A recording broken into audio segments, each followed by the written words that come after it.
Many times couples will come in to see me, and when I separate them and I talk to one of them, that partner will tell me, I've known for a long time that they've been deceptive. They've been trying to hide something from me, but I didn't know what it was. And so I decided I just wouldn't say anything until I had good evidence. I really want to try and help you choose different paths with this, because I think when you let something go too long, it turns into a bigger problem than it needs to, and many times one that we can never solve, and the relationship ends up crumbling in some senses where it maybe shouldn't have. If your partner is being deceptive with you, the first thing you need to know is that their brain chemistry is changing. Because when someone is deceptive, they're nervous mostly about being rejected. They're trying to keep both sides happy so that they won't be rejected. That's their main concern. With the energy used to control that, their cortisol levels go up. Their cortisol levels are the stress hormones. And when those go up, they start acting different because their body's changing. Their heart rate's going up. They're more easily stressed. They get headaches. They may get more tummy aches.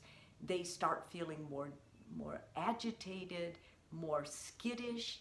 And usually that's what partners will see. And they'll just kind of go, "Are you okay?" And then just never go back to it. I'm going to suggest that you do go back to it, that you notice those things. And then the first step is know a lie. You know a lie when your partner's behavior is changing. Be aware. If your partner tells you that they were working out at the gym at noon when you called and that's why they didn't pick up, but you know their schedule has always been to go to the gym in the morning, ask them about it. Or if you start seeing on receipts that they bring home that they have, they've gone to lunch and they've usually never gone to lunch and it's a pretty big bill, ask them about it. If they start dressing different or looking different, ask them about it. Ask them about it and start acquiring knowledge. Know what their norm is.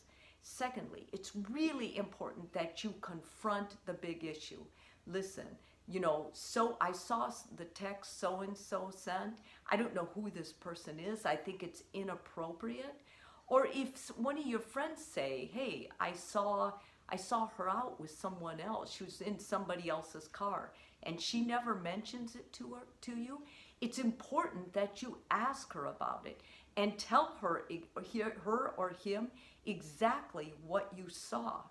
And then sit there in the silence and expect an answer and listen to the answer and make note of the answer.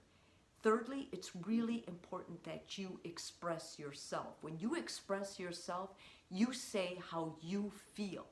I feel humiliated.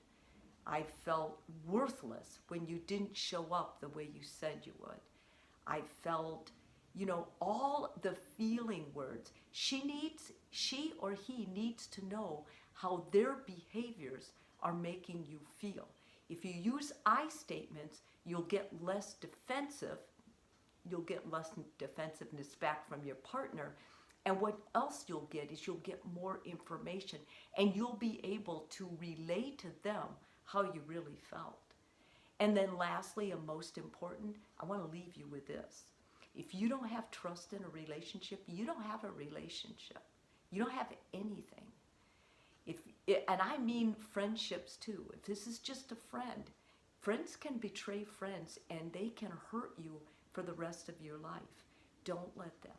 If you cannot trust this person and you're not married to him, you're just dating, then I suggest you know in your heart you can do better, you deserve respect, and to walk. If you're married to the person, it's very important you get mental health care.